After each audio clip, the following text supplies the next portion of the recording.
So after a disappointing season here in 2035, it is now time to embark on the offseason and gear up for a hopefully better 2036. But this team is in a bit of a change. It is lots of expiring contracts. It's going to be a bit of a different look this upcoming season, I feel like. And it's weird to say because we did not like the playoffs and we underachieved, but that was because we just got really unlucky. I feel like the team on paper was good. We were 10 wins under our Pythagorean, so I feel like the team was good. So it's weird to say like we might take a step back, but like I'm more so thinking take a step back as in like what we should have finished, as if like a 90-win team we should have finished as. Maybe now our talent is going to be more so around like a wild card team talent as we try to like gear up. But we're not going to be like tanking, obviously, because we have a bunch of expiring contracts. It really just depends on what we do with trades and if there's anything available in free agency. Well, it'll depend, but it wouldn't surprise me if we take a bit of a step back this season and not expect to win like 100 games this year. First of all, Logan O'Hoppe did indeed execute his. He did opt into the rest of his contract, which is what we expected. He is going to make $26 million for us this upcoming season in 2036, and then he has a team option for the next year, which will 1,000% be getting declined. So Logan O'Hoppe, we'll get into it in here in a second, but I think he is going to be on the team this year. I think we're going to let him play out this one last guaranteed year, and then from that point on, he can do whatever he wants, but he's not going to be on the 2037 roster. Now, as far as other options, we do have Kaneda, who was the former starter who we signed, who's been our like one-inning closer. He is entering the team options years of his contracts, and I think we're just going to cut bait on him. He's making $15 million as a 25 stamina reliever. He is a very good reliever, but I just don't think that he's worth $15 million, so we're just going to cut bait. I'm tired of having this, like, he appears in a bunch of games. He appears in more games than innings pitched. It's not my style. We can't be doing that. So, Kaneda, we are going to cut bait on him. He is going to enter free agency, but we are going to pick up this last year of Terada's contract. Now, he is only going to have 2 years of service time, so he'll be entering I'm pretty sure it's arbitration for him. Definitely. That's how it's going to work. But he's going to be a bit of an expensive arbitration, is the thing. So after these 2 years, is he still on the team? Probably not, because he'll be 35. But we are going to pick him up for one more year at $12 million. Now, he does have a little tiny bit more flexibility, and he's just overall more of a better pitcher than Kaneda is. So Terada, he is going to be back for one more season. He's going to be at the back end of our bullpen once again. Hopefully he's able to put up another good season for us. So we are executing his option. Kaneda's option was declined. Our budget did go down a little bit, but it wasn't too bad. It went down $8 million. It went from $322 million to $314 million. So went down like $8 million. It's fine. We still have a decent amount of change to spend. Hopefully this weird attendance shit that was happening this year doesn't happen, but I don't even know how to explain what was happening there. I don't know. Just a really weird year. Also, I forgot that I had my player dev cranked up and my scouting, so we lowered that a bit, and now we have even a little bit more to spend. So we've got some change in our pocket here to spend in free agency. And we do have a couple things to replace. So I should also mention another thing we're going to be replacing is our manager, Kevin Cash. I knew that he was an expiring free agent. This is not something I biffed. I intentionally did this. I was not sure if I was going to re-sign him. And then once we didn't make the playoffs, I was like, okay, that pretty much seals the deal for me. Kevin Cash will not be back for us next season. He had a good run, but it's going to end with an 85-win season. He has yellow and red on his card now, and I just really don't like that. We want to try to get a guy who we can form to be what we want and have him basically rise in reputation as we win games. But we want a bit of an experienced guy that we can mold and do what we want with, as opposed to Kevin Cash, who, like I said, we can't really edit too much of this anymore, and I would like to edit this. And we don't want him getting real high strung and start locking us out of stuff like this, like hiring and lineup and whatnot, and player strategy. We got to be able to do this stuff. So Kevin Cash, we're moving on from him, and we're going to bring in probably a younger guy who we can mold. It is an option to possibly just go with our AAA manager, Jason Terry, but the thing about him is that he's moldable right now, but I have had it before where you promote a guy like this with outstanding reputation, and the second you put him in that major league manager gig, a bunch of these start turning red. I have had that happen before, and I do not want to take that chance, so Jason Terry is just going to continue to be our AAA manager. So we are currently offering Ivan Wilson our Major League Manager spot. He is very moldable. The only thing that he is not moldable on, it's yellow, so we can move it up like 1 or 2 notches, but it's fine where it is. I probably wouldn't really move it too much, to be honest.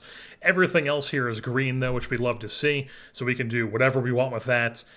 And then, his ratings aren't the greatest, but he does work well with personable, which we have an entire staff, essentially, of personable coaches. He is a personality of normal. A bunch of our guys work well with normal. And he has good relationships with our major league team. So this guy's the perfect guy for us. Ivan Wilson, he's getting the offer. Now, before we head into free agency and we start making all these decisions and making all these decisions with trades and whatnot, let's just have a quick little roundup of what the team is going to look like at the moment.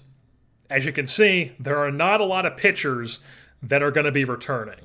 I should put Sosa in as like the 5th starter, just to like possibly be in that spot. We'll have like him there, and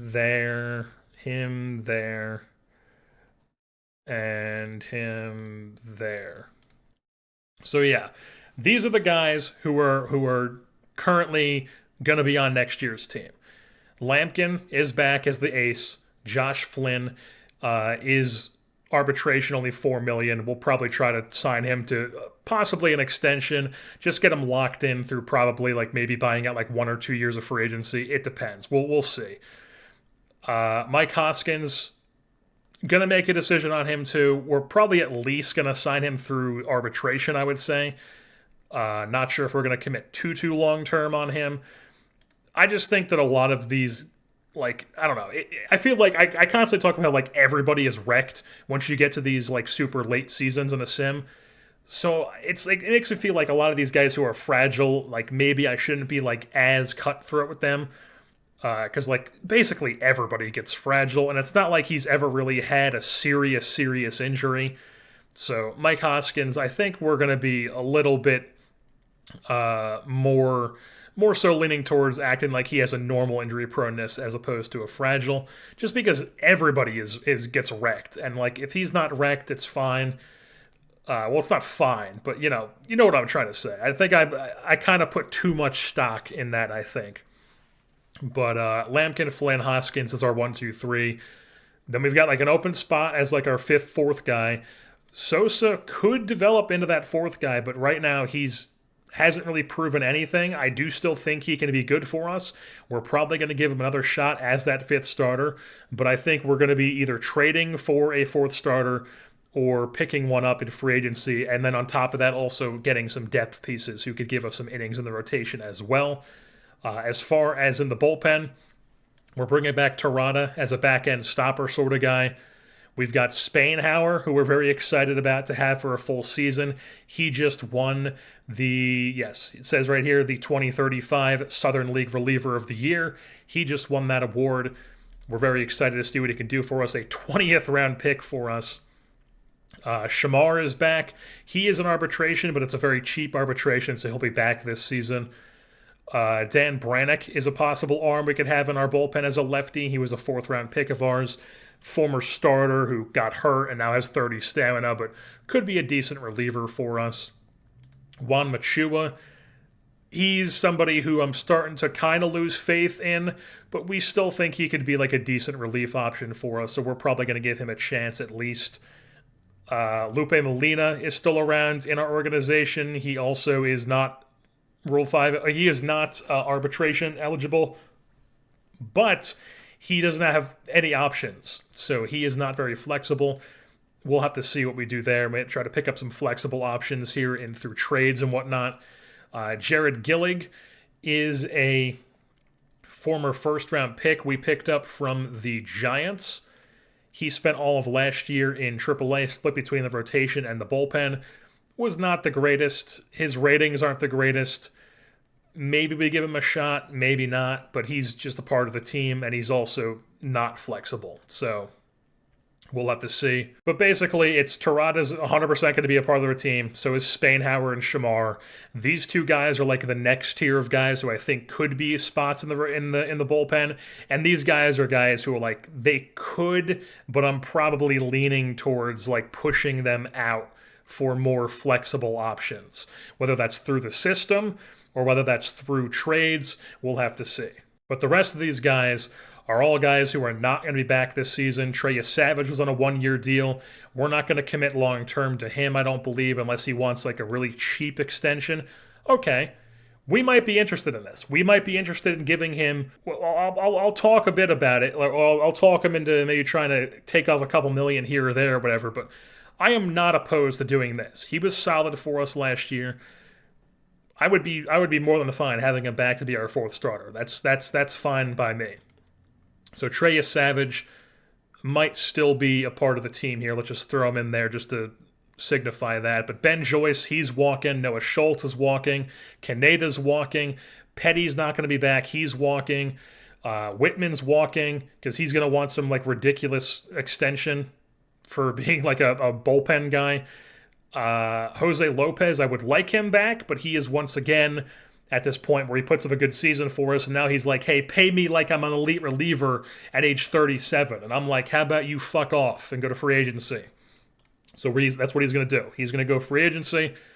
Josh Tackett, unfortunately, also has kind of outpriced himself through arbitration. I don't want to pay him $3 million. I just don't think he's worth it. He has a very unique profile with the home run limiting, but he just can't control pitches, and he walks too many guys for a control guy. So I just think that he's somebody we're going to move on from. And so all these guys are guys who are going to be walking. As far as the lineups go, if we take a look here, this is just a rough idea of what I'm thinking. I don't know why Anaya's up top here, but it'd probably be something like, I don't even know. Anaya would be somewhere, but some of these could move around. But this is what we're looking at right now. So like if we do trade Chris Lesnar, this is all dependent on if we trade Chris Lesnar, which I'm thinking I'm leaning towards doing. What I would trade him for, I don't know. But it would definitely be major league talent because I don't think we're going to be able to just completely dump this contract and not pick up something in return that's major league talent. I think it's just a matter of trying to, not that it's the worst contract in the world, it's very doable. But it's locked in for quite a long time for a guy who strikes out 40% of the time. I don't think we can do that. Even with his defense being so great in the corner, and even with him being such a good power hitter, I just don't think we can keep rocking and rolling with a 40% strikeout rate on the team. So we're going to try to get out from under that.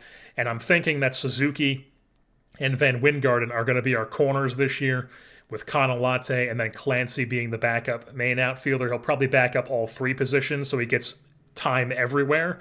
Because I want Canalate to establish himself as the center fielder because he should. He has 65 potential. Just make the jump, man. Establish yourself. But then it's like Padilla's going to be at third. Aquino's going to be at first. Huzzy's going to be at second, even though he can't really play second. He's pretty terrible at second base. Maybe we do something where it's like Huzzy goes to first and Aquino goes to third. But I just don't really think he's. I mean, he can play third, but it's he's never going to be great. So maybe we do something where Huzzy's first, Aquino's third, and Padilla's second. That could be something I'm not opposed to doing. Because Padilla can definitely play second. Huzzy, has a bit of pop. We would like to see a bit more production than he gave us last year, but he could play first. But I don't know. We'll see. Some form of these three guys are going to be first, second, and third. Shortstop is, of course, going to be Elly De La Cruz. I just can't put him on the roster right now because we have too many guys on the 40-man. So just imagine that Elly De La Cruz is in this spot. He's going to be hitting somewhere on the top of this order. And then you have Dowd, Guadarrama, Fetchko, and Janicki as guys who are like the main backup infield group. And then Stephen Piscotty is also there as like a backup corner outfield piece that we have in the system. And then I'm thinking that we are going to rock with Logan O'Hoppe as our DH this year and just give him like full-time DH ABs and see if he can just like go down swinging. Just go down getting ABs every day, focus on hitting because you're not a catcher. If we have him on the roster as like a $26 million pinch hitter, it's just not going to be worth it.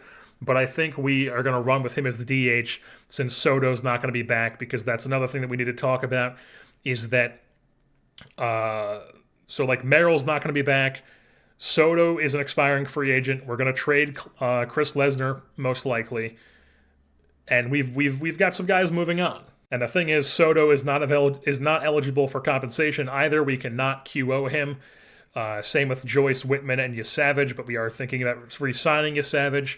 We can QO one of these guys, but really the only one who would be worth it would be Schultz. But even then, I'm still kind of skeptical because, like, I don't know. Maybe he's delusional and he thinks he should be paid, but I just don't think he should be paid like $37 million. But I don't know. We'll probably QO him and just roll the dice and see what happens. But hopefully he just declines it. But yeah, so we'll probably QO Noah Schultz. The rest of these guys are not going to get QO'd. We'll probably re-sign Trey Yasavage.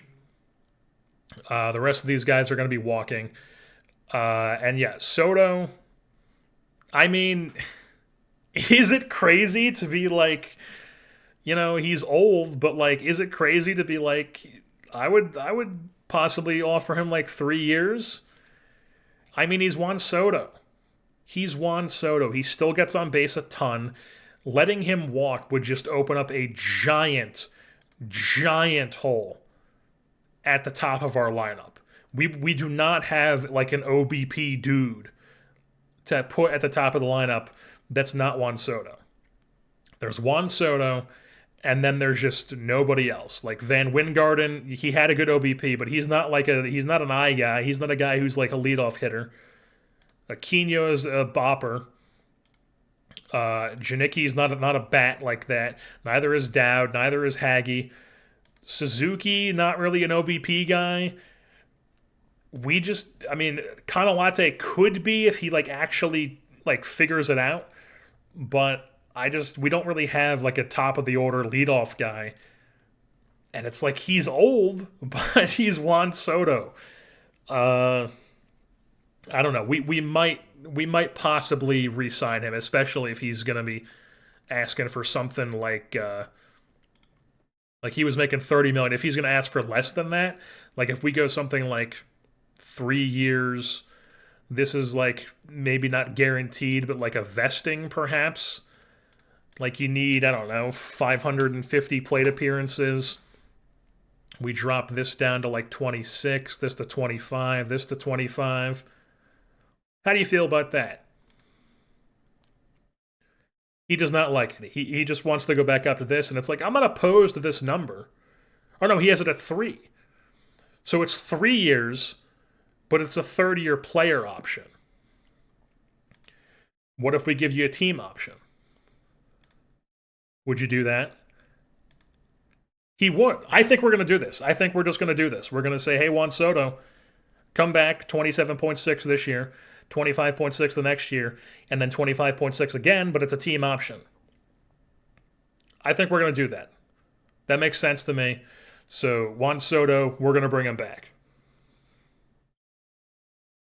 Now, before I hit submit offer, this would make it so O'Hoppe does not have a spot on the team. And that would be something we're either going to have to run him back as like the backup catcher pinch hitter, or we try to play him at catcher and see what happens. But I just think Juan Soto at this price and what he still provides to this team is something that we can't just pass up on. So I think we're going to do it. We're going to submit this. We're going to go down to Trey Savage, and we're going to say maybe not the third-year player option, but like, I don't know, we'll give you like 12.5 for all these years. And, yeah. Boom. You love that? We'll give you 12.5 all 3 years, third year's a team option. Boom. Absolutely. And now that I see this page and I'm seeing that Alvaro Dad is projected to make like almost $3 million in arbitration, I think we might move on from him. I think we might try to get value from him, whether it's maybe get a bunch of controllable relievers, whatever it may be. I think Guadarrama can fill that role as like the backup shortstop guy for us, even if it's like him in AAA, as like he plays every day as the shortstop in AAA, and then like we sign a guy in for agency to be like a second, third short backup. Guadarrama could fill this role on our roster for league minimum, and if these extensions go through, our money is suddenly looking not like it used to be. So Josh Flynn has 3 years of team control left, and then +1 would be his free agency year. I'm not opposed to doing this. We might try to talk him down a little bit, but we might do this. I'm not sure. Mike Hoskins has the same deal where he has 3 years of team control left. He, on like a 4-year deal, would want significantly less. So I think we're going to offer Hoskins this. Maybe talk him down like a couple $100K on these ARB years, and then maybe like that on the free agency year. He likes that. So we're going to offer this to Mike Hoskins. Boom. We're going to go ahead and do that. I'm not opposed to bringing Clancy back at $2 million either. I think he's a valuable player, especially if we're going to roll with him as our like primary fourth outfielder and not have a fifth outfielder on the roster, and just have this group right here on the major league roster, especially since Clancy gives us that really good center field defense as well. So we're out here shopping Chris Lesnar, and I'm seeing the A's are offering a lot of dudes that I recognize that are intriguing, especially Luis Fajardo here, who is a solid pitcher, has put up back-to-back 4 WAR seasons essentially, signed to a very, very team-friendly deal through 2039, lefty, ground ball pitcher, good personality class, spark plug. They're also offering DJ Huber, who has been their best hitter ever since he's come up to the big leagues. He's put up 4 seasons of just incredible seasons for them. He would immediately become our right fielder, and we would have to figure out what we would do with Van Wijngaarden, who's on the last year of team control. We'd probably trade Van Wijngaarden. But I'm not opposed to picking this guy up. He's signed to a long-term deal, but it's not the most outrageous deal. He's a very good corner outfield bat. I think this contract could age well. It's not one of these like $50 million contracts. It's under 30. It's even like the max is 25.2 through his age 32 season. Then he has an opt-out where it drops down significantly, not significantly, but it drops down $2 million. So who knows? Maybe he opts out of this. I'm not opposed to doing this, and you may be asking yourselves, like, maybe it's kind of scummy to do this trade. It is saving them money, because the thing is, I was interested to see what their situation was. I was like, oh, what did they finish last year? You could see here that they lost in the divisional round. They're on this insane run. If we go to their history page, you can see it's just all these straight playoff seasons, XXXX, 2 World Series.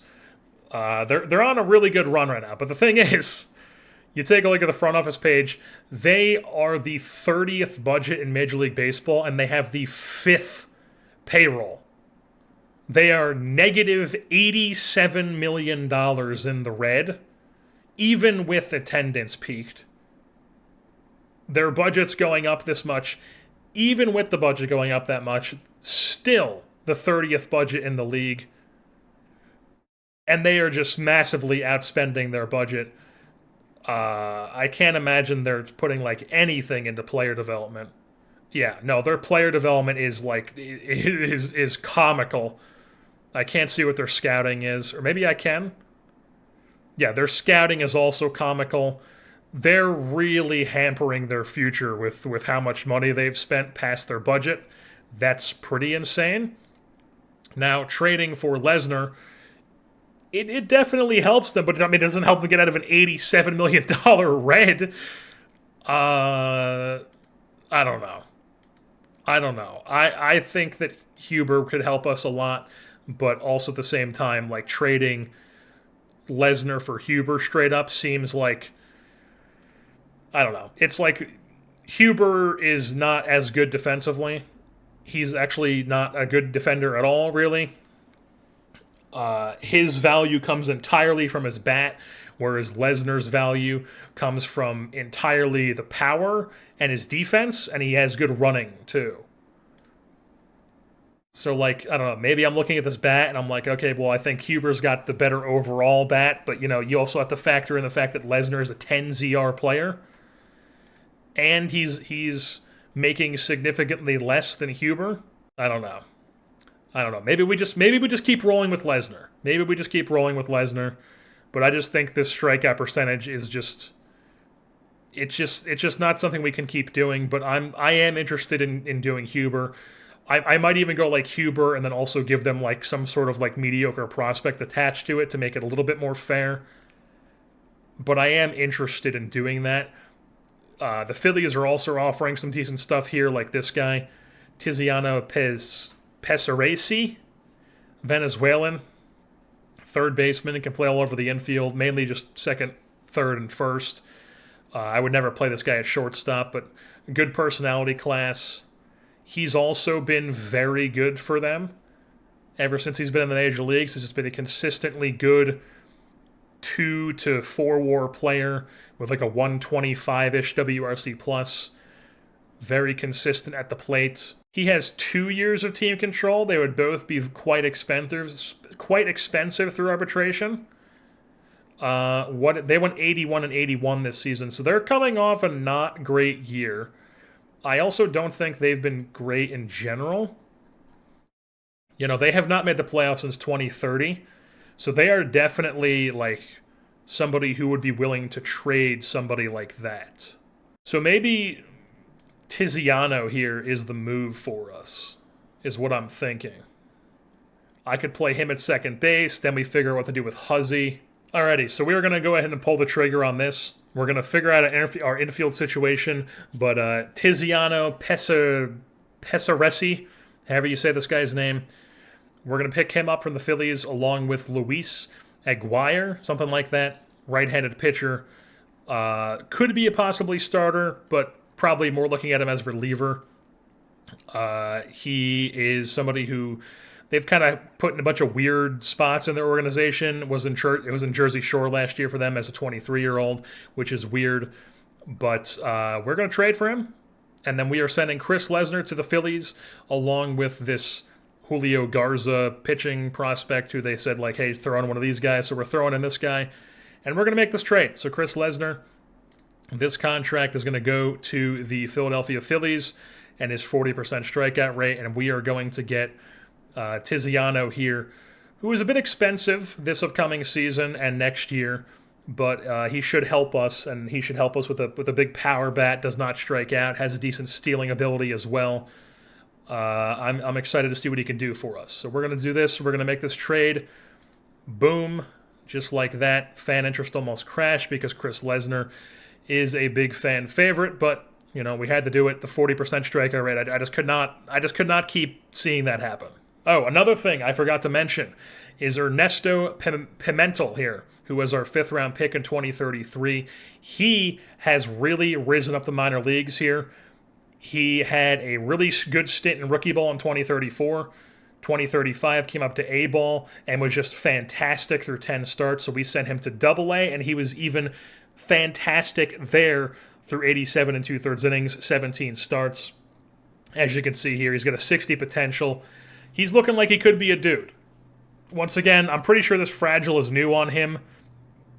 But if you look at his injury history, I mean, it's like none of this is like concerning. It's like all just a bunch of like one-day stuff. He hasn't had any big injuries. I don't know what the thing in game is that makes the switch to a guy being a fragile, but it's like, I don't know. It seems like if they have 2 3-day long injuries in a season, it'll just like boom, flip him to fragile like that, and it's ridiculous.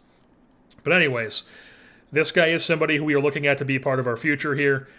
He's looking like he's quite solid. I don't know if he's going to start the year for us in the big leagues. Probably not, because he's not Rule 5 eligible. So we'll probably let him just keep cooking in Double-A, and if he forces our hand, then we'll probably call him up. We won't hesitate. We won't let him pitch too long, because we want to get his value while we can. We don't want to have something happen with basically every other one of our pitchers that has happened, where they get hurt immediately in the minor leagues. Which, by the way, I should mention, remember Jeff Davis, the big stuff guy who I thought could be a starter, possible reliever?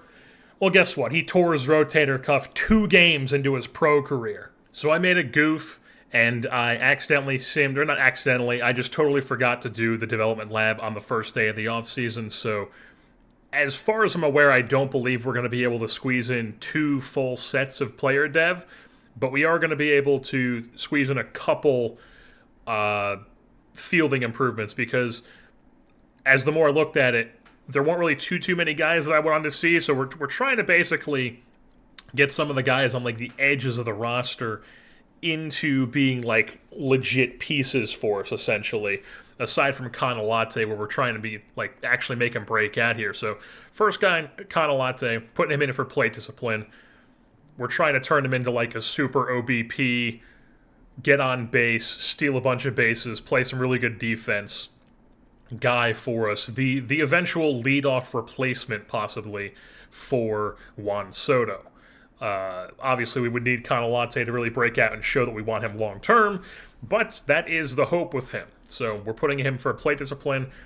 Ernesto Pimentel, he was our 5th-round pick in 2033, had a fantastic 2035 split between A-ball and Double-A. And we are trying to tap into this control. He has 55 potential, but it's only at 40 right now, so I would like to see some of this get improved, because if we want him pitching in the big leagues at some point this season, or maybe next season, maybe later this season in the bullpen or something, I'd like to see a bit better control than 40. Then we also are throwing in Alan Bell, who we want to generate bat speed with, which is power, because you can see here he's got a decent hit profile. He's a fine, okay corner outfielder, could play some first base, had a really good season at Double-A this year, 25 doubles, walked a ton, struck out less than 20% of the time, 400 OBP, 859 OPS, 12 stolen bases, very solid year at Double-A at age 23, lefty guy, a former 11th round pick. But he has the adaptability with the work ethic and intelligence, so we're trying to see if we can get a huge boost to this power here in the dev lab, and that would make him a much more interesting of a prospect in our system. John Pelmar, we're trying to improve his pitch arsenal. He is another adaptability, work ethic reliever, another one of these late-round relievers that we have who have turned into something where they look like they could be pretty decent, and we're trying to improve his pitch arsenal, which is, I can't look at it what it is, but it's the pitch arsenal, or I might be able to, actually. Yes, improved pitch arsenal is improving one of their bad off-speed pitches. So Pelmar, his worst pitch is a slider.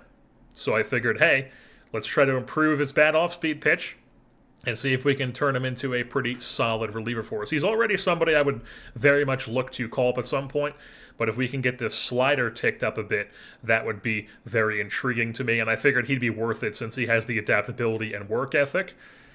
Dusty Spainhauer, the man who won the Reliever of the Year in Double-A last season with his incredible season, came up at the end of the year, pitched 8 2/3, was pretty solid. We are trying to add some velo to his profile here. Only throws 92-94. He's a reliever, he's a lefty. They're usually a little bit soft tossing, but he's got the adaptability work ethic, so I figured, hey, let's try to improve that velo, see if we can make him even more of a weapon for us in the bullpen. Then we also are going to throw in Luis Aguirre here, who we picked up from the Phillies literally just yesterday, or just today.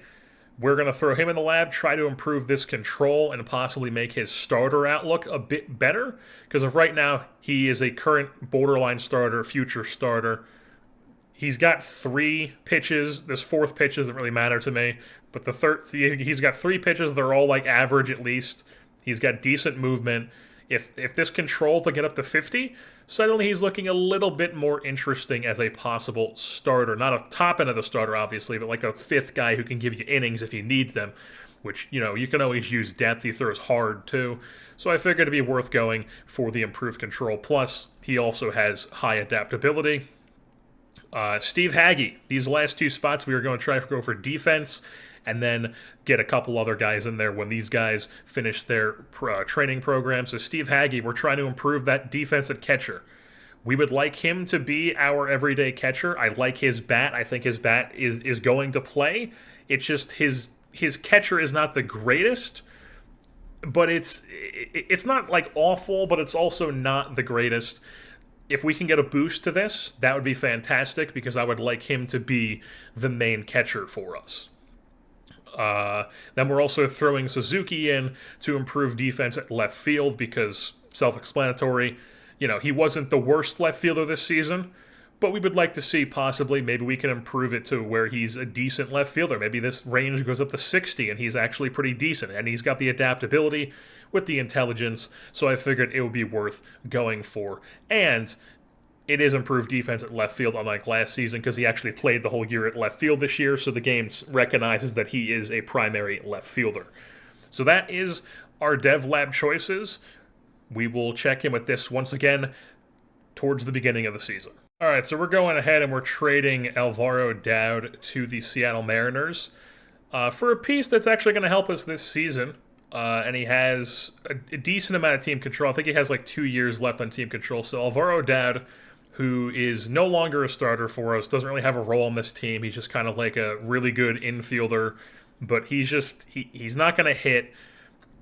He had that one insane season for us, but he's just not for what he's going to be making this season. We just don't want this on the roster, so we're trading him to the Mariners along with just like a throw-in to make the trade work for 3 pieces. The main one being Jorge Astorga here, who is a switch-hitting corner outfielder, bat-first guy, big-time power and gap power with some good stealing traits as well.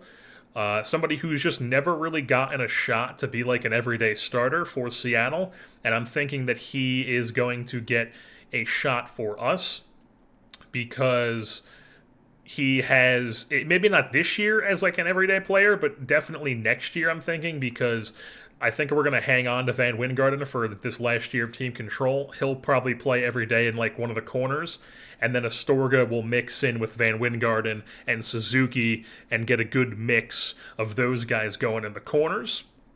So he's going to come to our team here. He only has 3 years of service time, so he's got a little bit of team control left. As well as a couple interesting relievers that we could throw into the mix here. This guy, Kansai Nelson, who was a starter for them in AAA this year after they signed him to a minor league deal. They signed to a minor league deal where he was able to opt out, but he just never did. So we are going to have to re-sign him. At least I'm pretty sure that's how that works. We'll see. We're going to be adding him to the 40-man and see what happens. But we're basically trading for this guy's the ability to re-sign him, which we might not, who knows. But I thought just straight 50s across the board, except with the 60-grade cutter. He's got some good stamina. He could give you some depth innings in the rotation if you need them. He could also be a decent reliever for us.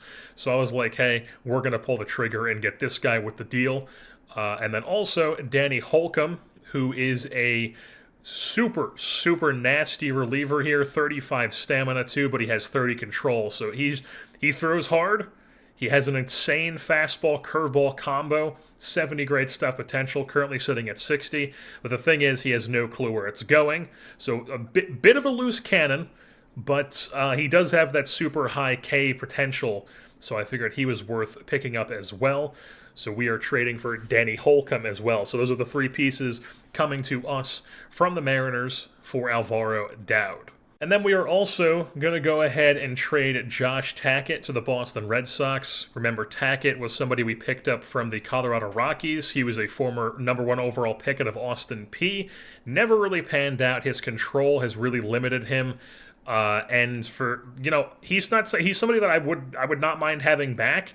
It's just I don't want him back for what he is at this $3 million price tag. He is a middle reliever for us, and he is a fan favorite. He's got some really good personality. I like him, but it's just what he is for us, he's not worth $3 million. So we're trading him to the Boston Red Sox in return for just like a couple decent, like a prospect and a depth corner outfielder, essentially. Nothing too crazy. Phil Granados is a former second-round pick for the Red Sox. He's only a 45 potential, though. Maybe he turns into something, maybe he doesn't. Never really has been anything too special in the minor leagues. We're just kind of, getting a guy who is currently eligible for the Rule 5, but he's also so far away, and he's not really that developed to where, we're probably not going to put him on the 40-man because I don't think anybody's going to take this guy. If they do, hand up, whatever. But it's more so just kind of like a get Tackett off the team for what he is, because he's just a middle reliever. You can replace these guys. And Kevin Bowsley is a depth corner outfield piece for us. He's got high leader, can play left and right field, decent gap power, 50 power, good avoid K. Decent player to have out of the University of New Mexico. Sox aren't using him. We could use him. It's whatever. He has 3 option years, so he's going to come and provide some depth to our organization, and that's what we're trading for Josh Tackett. And we are making another trade pre-free agency here. Terao Kaneda is no longer going to be on our team. We've been planning to trade him. He is arbitration eligible, but he's arbitration eligible obviously a very high price because he came over from the air quotes NPB and got signed to a big contract right away. We know what his deal is. He's a very good reliever, but he's a reliever. We did not pay him to be a reliever, but that's just what happened with him. So Kaneda, we're going to trade him to the White Sox, who apparently love him because they had by far the best offers for us. And we're going to be picking up a couple decent players here. Probably the best of the bunch being Brad Carraway, a very intriguing young pitcher, 25 years old. They actually claimed him off waivers. He was a 12th round pick by San Diego in 2029. Then they traded him the following offseason to the Tigers for Drew Waters and this Brad Dean guy, who I don't know if he was ever highly touted at one point or whatever, but a not great package.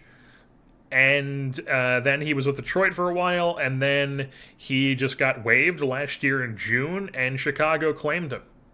I don't know why Detroit waived this guy, but they did. I don't know why it keeps defaulting to OSA like that. But anyways, Brad Carraway here, ground ball pitcher, 35 stamina. So he's a guy who could possibly even start if we need him, but obviously we don't need him to start, so he's going to be a reliever for us. Very intriguing, really good pitch mix, good stuff, good movement, good control. Very intrigued by him. Zach Mahoney is sort of just kind of like a throw-in, decent 26-year-old, can give you some depth innings, but definitely more so a reliever, durable, like we see there. He's got a decent profile. He's just somebody who I thought could help us add some depth to the pitching organization. And then Shamel Flannery, who is a very good defensive shortstop with an Alvaro Dowd type bat with good speed. He is 27 years old, only has 112 days of Major League service time. He does have no options, which is a bummer, but we should be able to probably pass him through waivers. But even if it's whatever. But Shamel Flannery here, very good defensively all over the place. Even good defensively in the outfield. Could spot you some center field, possibly even he could play very good corner.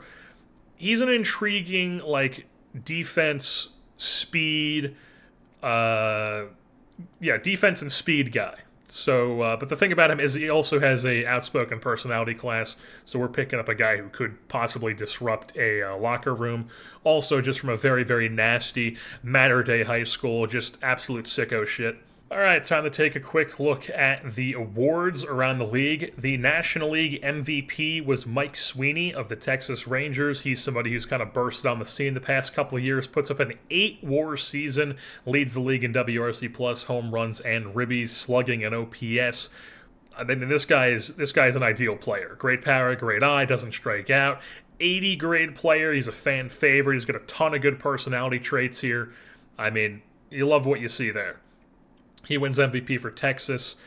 In the American League, the MVP was Andres Ortega, as the Nationals continue to just have guys all over this list. I mean, they're quite a solid team all of a sudden. The National League's pitching crown, the Cy Young Award, goes to Mike Hannibal, who was just all over the pitching statistics page. That's not very surprising. Former Angel AJ Smith-Shawver on this list. American League winner was Jesus Ramirez of the A's, and then Mick Abel just laughing in our face. We trade him because the reason we traded him because we were like, oh, he's never really been that great in Philly. He's whatever. And then he goes to San Francisco, and he's like 4-WAR, 3-WAR, 3-WAR, runner-up in the Cy Young. Not great, but it's not like our pitching staff is the problem. It's not like we don't have a good pitching staff, but Mick Abel has put together a good tenure here in San Francisco. And then Paul Skeens of the Montreal Expos finishing top 3 as well. National League Rookie of the Year goes to this 80-grade outfielder, Juan Ariza, switch hitter, number 10 prospect in baseball, comes up and was just an absolute monster for them. 6-WAR season, 32 doubles, 23 home runs, 30 swiped bags for the White Sox. Corner outfielder, yes, split tie between left and right field for them. And then in the American League, their Rookie of the Year goes to Ramiro Trejo of the Boston Red Sox. He had a 5-WAR season for the Red Sox, 45 home... Wow, so he led the American League in home runs and ribbies as a rookie at 21 years old. Going to be 22 in a couple days here. 70-grade power first baseman. And then we've got ourselves a couple of award winners as well. The American League Silver Sluggers. We have Juan Soto winning it as a DH at age 37. Just recently turned 37, so I guess he was 36 throughout the season. But Juan Soto picking up the DH Silver Slugger, even at this point in his career. And we did indeed re-sign him, by the way, to that 3-year deal. He accepted that. So we're going to have him for at least 2 more seasons, 3 depending on how well he does in these seasons. But Juan Soto, he's back. He's going to be leading off for us. He is just a key part of this team. And then look at this. The reliever of the year in the American League was Brusdar Graterol, age 37. He is the same age as Juan Soto, a couple days older. Decent. He's very very similar age to Juan Soto, but Brusdar Graterol, I mean, still kicking at age 37 on the Giants. Still got the same control and movement, essentially. Still pumping high 90s. I mean, this guy is incredible. He's been fragile this whole time. I mean, he's still out here just dominating, putting up a Reliever of the Year award. I mean, that's incredible. And then, of course, you have 3 Los Angeles Angels here also getting votes. Terada, who is back for us this season. Kaneda, who we just traded to the White Sox. And Jose Lopez, who, I mean, maybe this is why he wants such a big extension, is because games started. I mean, for whatever reason, he thinks he should be starting. It's not happening, man, but... you be you. But yeah, Jose Lopez has just been such a key. He's part of the lore in this series with the Angels. But yeah, he puts together probably his best season. 2 R-WAR, gets Reliever of the Year votes, but obviously we'll not be bringing him back for multi-year at $11 million.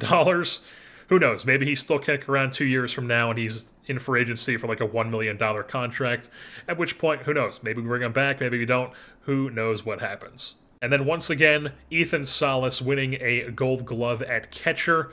I mean, just look at all these Gold Gloves he has. He has legitimately won 8 Gold Glove awards in his career. And they're all in a row: 2028, 2029, 2030, 2031, 2032, 2033, 2034, 2035. He is absolutely insane. He is the gold standard at catcher. He is Yadier Molina. And then in the American League, you have former Angel Chris Lesnar winning a Gold Glove in right field. We obviously traded him to the Philadelphia Phillies because of his strikeout issues, but it was not easy to give him up. He is a very, very good player, but he is also a flawed player because of the strikeout rate. Obviously we will be continuing to keep tabs on Chris Lesnar here as his career progresses. And then also a former Angel in Joe Adell, winning a Gold Glove at age 36, even with wrecked injury proneness, putting up a 3-WAR season with the New York Mets. Congratulations to him. That's his second Gold Glove. The other one was with the Silver Slugger was with us, but he was winning Gold Gloves later in his career, both with the Mets in 2033 and 2035. And then also, I believe this is Reed Detmer's brother. It's hard to imagine that another pitcher out of Louisville named Detmers is not Reed Detmer's brother. I'm like 99.9% sure it is, but Parker Detmers getting a Gold Glove award for the Seattle Mariners. Folks, we have reached the end of the offseason. It is opening day 2036. And before we embark on the season, as always, we will just do a quick recap of everything that happened here in this offseason. Some of these things I did show, some of these things I didn't, but just quickly, we're just going to go through everything just so we have the rundown of everything in this one sequence right here. So, first things first, Kevin Cash did not come back as manager. He is no longer manager. Once we get to the point where we can just take a look here. Ivan Wilson is our new manager. He is very moldable. That was why we decided to go after him. And he's got good relationships. Now, apparently, why is it on Rocket City? It did have good, now it's average, but it's whatever. It's whatever. So Ivan Wilson, he's very moldable. He's our manager. Then we also traded Chris Lesnar, as we went over, to the Philadelphia Phillies in return for Tiziano Pesaresi? Dizzy Tiziano, who is going to be playing some second base for us this season, coming off a 40 home run season with the Philadelphia Phillies. It was a swap. He's got 2 years of very expensive arbitration. Possibly we extend him after that. We'll see. He's now a member of our team, as well as Luis Aguirre, who is going to be in Double-A to start this season as a starting pitcher. We also made a trade for We traded Josh Tackett to the Boston Red Sox for a relief starter / prospect sort of guy. He's whatever. And then we also picked up Kevin Bousley, who is some depth corner outfield / first base, also high leader. Just some depth to add to the organization. Then we also traded Alvaro Dowd to the Seattle Mariners, who apparently then didn't bring him back. So they did not offer him arbitration, and then he went into free agency and signed a 1-year, $1.2 million deal with the Pittsburgh Pirates. I don't know why they did that, but very odd. They just, okay, whatever, AI is going to AI, but we got some good pieces in return for this. Jorge Astorga, unfortunately, is going to start the year on the IL with a 3 to 4 week oblique strain that he picked up in spring training, so we're not going to be able to see him for a little bit here. But once we do, he is going to be a key member of this team for us for a couple seasons here. So Astorga starting the year on the IL. We also picked up Kansai Nelson, who is going to be starting the year in AAA for us. Decent, depth starter / reliever type. Danny Holcomb, going to be starting the year in AA as a fireballer. Big curveball as well, high stuff. Doesn't really know where it's going, but he's got a good leader, got good personality. He's a decent depth relief option to have in the organization, who is also very controllable because he has no major league service time. And then we also extended a few guys. Mike Hoskins signed a 4-year extension worth $43.29 million. Hoskins, unfortunately, did take a step back with overall, basically immediately after signing this contract. He signed a contract which is quite team friendly. It's not like we signed him to like a super, super long term. I was very weary about him being fragile, so we did not want to like give him a huge deal through his mid 30s. We have him through his age 28 season. The most he's getting paid is $15.5 million. And hopefully he's still able to be productive because his ratings did drop down to a 50. You know, overall, he still has decent ratings, but he's not quite the 60 overall guy he was when we decided to extend him. Trey Savage was also extended to a 3-year team-friendly, for what I felt like, deal.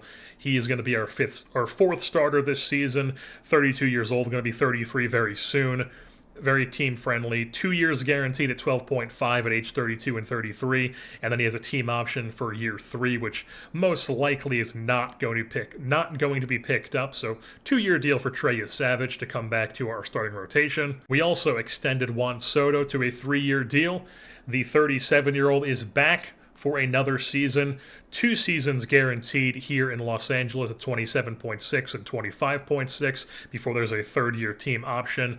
Probably not going to pick up that 3rd-year team option, but it is there if he is still like an elite leadoff guy for us. But if not, Juan Soto, you know, he has served us quite well. He has been very, very, very good for us, as literally my best acquisition according to the GM decisions page. Then we traded Kaneda to the Chicago White Sox, along with just a minor league throw-in to the Chicago White Sox for Brad Carraway, who is going to be a big-time member of our bullpen here, possibly with a starter option too with 35 stamina, but very, very solid reliever here, throws hard. He's a big-time member of our bullpen to start out this season.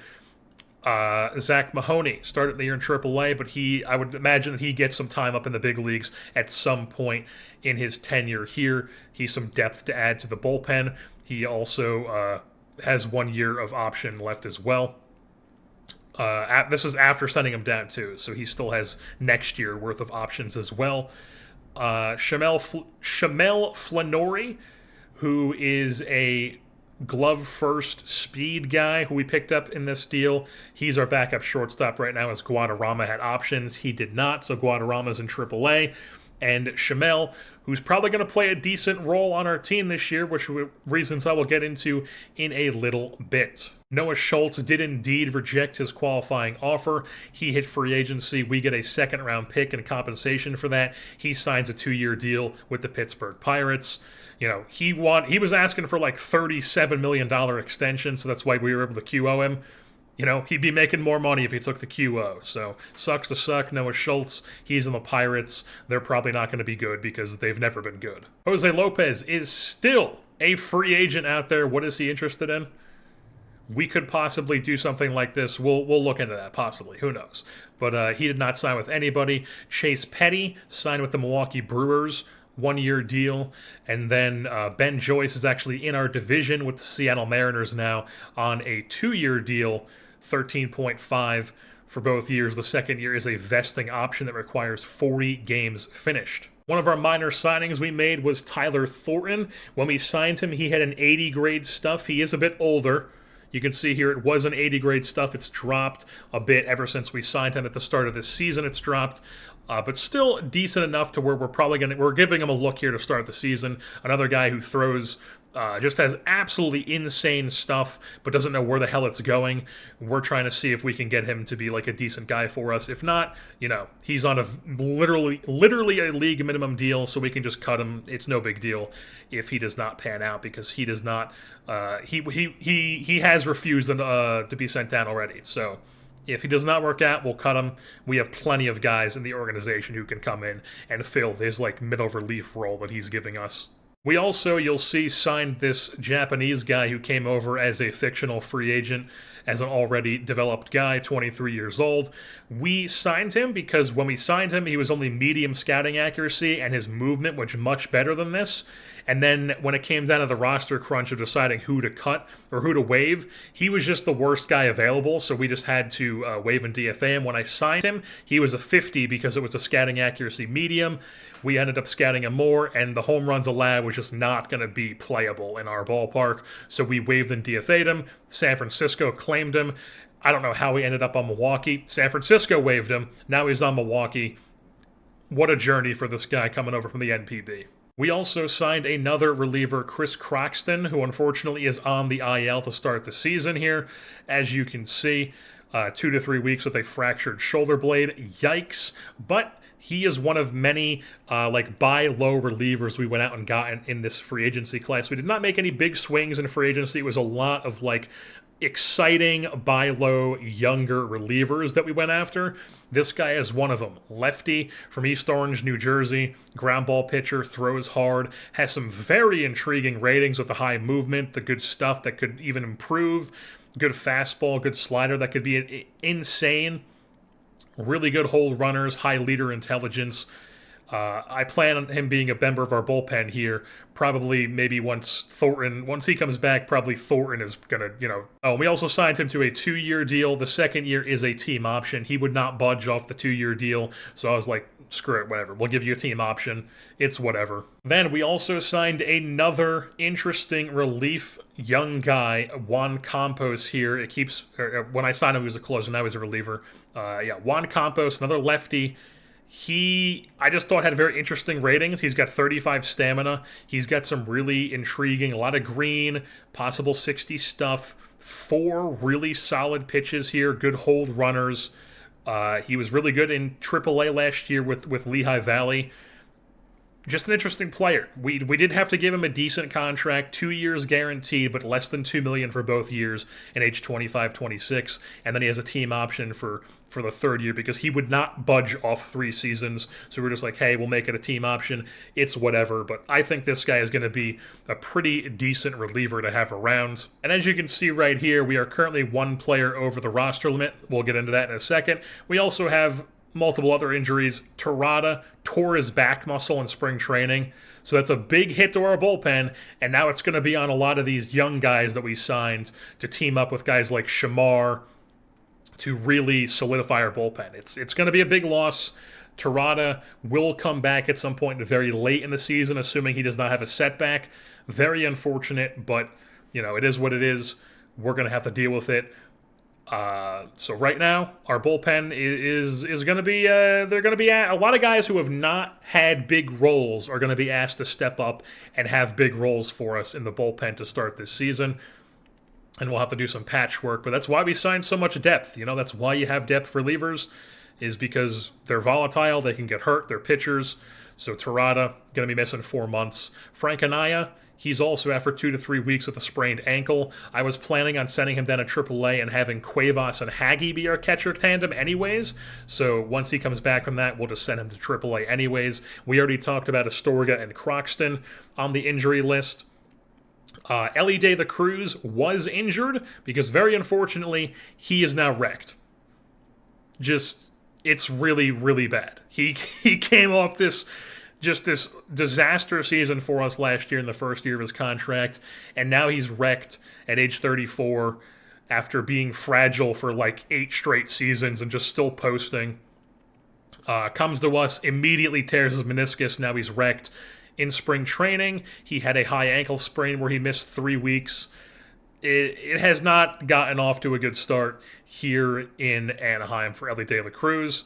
So guys like Guadarrama and I already forget the guy's name from Chicago are going to have a role here on this team playing shortstop when Ellie inevitably misses 65% of the games, assuming he does not have a major season-ending injury.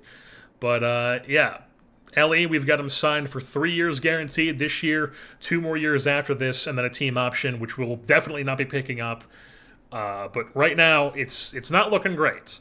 So, maybe I got a bit overzealous with just seeing the name Ellie De La Cruz and just pivoting once we already planned on spending money in that free agency class. But, maybe I got a bit overzealous with it, but it is what it is. We're going to deal with it. Ellie De La Cruz, hopefully he can stay somewhat healthy for us.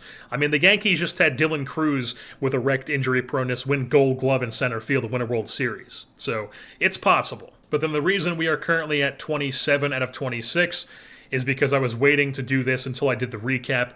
Logan O'Hoppe is just not playable. I cannot keep this guy around on the roster.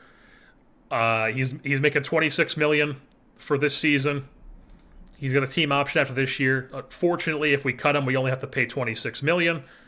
or a little over $26 million. It's whatever, because this is the buyout attached to it. It's like a $2 million buyout.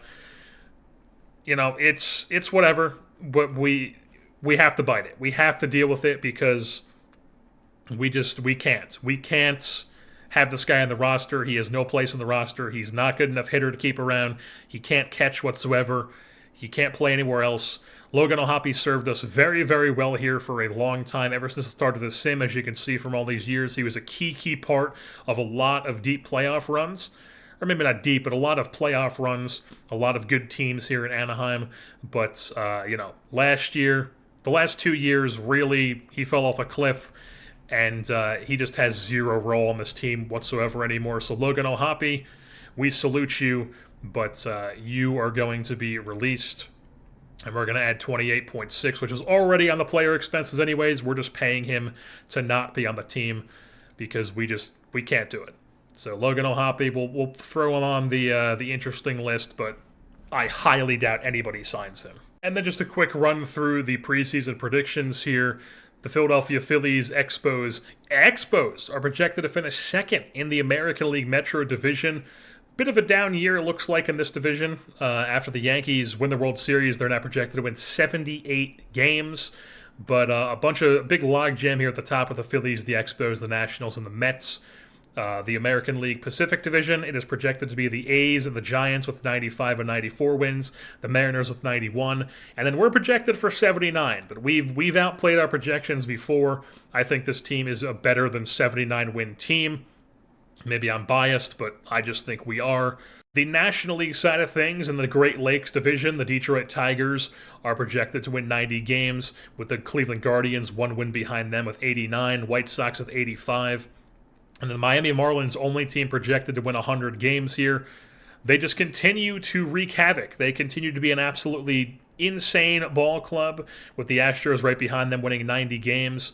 This Marlins squad, just, I don't know how they're doing it, but they're in the red, but just like the A's, also in the red, are just still putting together good seasons here. And I forgot to actually go over what our rotations, bullpen, and lineup and bench looks like heading into 2036. So before we round things up, we will do that very quickly. 1 through 5 in the starting rotation is Justin Lampkin, Josh Flynn, Mike Hoskins, Treya Savage, and Jorge Sosa.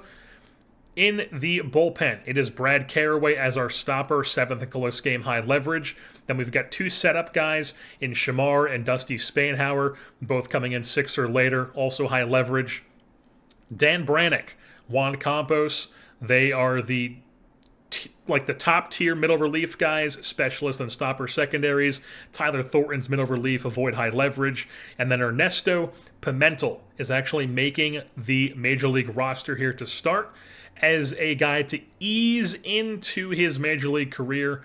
He is just too good of a player to not give a shot to here. Obviously not going to be in a rotation right away, but the long-term goal is for him to be in the rotation. Another thing I need to do is go over how the dev labs went.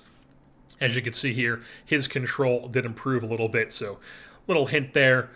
He was one of the successful ones. Not something too major, but still, Pimentel here, we're very excited what he can do for us coming off of a breakout season last year. Or not breakout maybe, but he's been very solid overall, but a very good year in the minor leagues.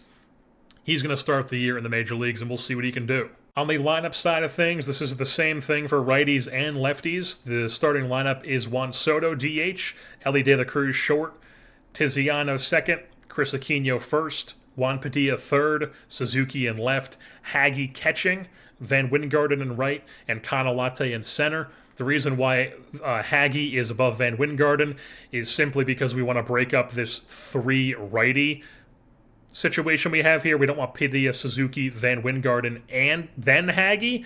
So we put Haggy above Van Wingarden simply to break up the monotony of having 3 straight righties in the order. Whereas our bench players are Luis Cuevas is the backup catcher, decent power, a little bit better blocking and framing than Haggy, and he's playing like every 4th game with Haggy, so they're both going to get a decent amount of time. At some point, who knows, maybe these guys get flipped, but for right now, it's going to be Haggy and Cuevas. I'll actually probably throw Cuevas here as the defensive sub, simply because he is the better defensive catcher. Fetchko and Huzzy are the backup first baseman. Huzzy and Fetchko, backup second and third baseman. Shamel Flannery is the backup shortstop, as well as getting some time as the backup center and right fielder, or like the secondary center and right fielder. And then Fletcher Clancy is the main backup outfielder because Astorga, I think is his name, is the guy we got from the Mariners, is hurt to start the season. But once he comes back, Astorga will be a corner outfielder, and we'll have to make a decision on who gets sent down to allow him to be on the roster. But for now, this is what we are rocking with here in Anaheim. And then, like I said, the Dev Lab improvements here. We started things off with Haggy and Suzuki trying to improve their defense. Unfortunately, neither of them were able to do that. And then we tried to improve defense with Huzzy and then Astorga. They also were not able to improve their defense.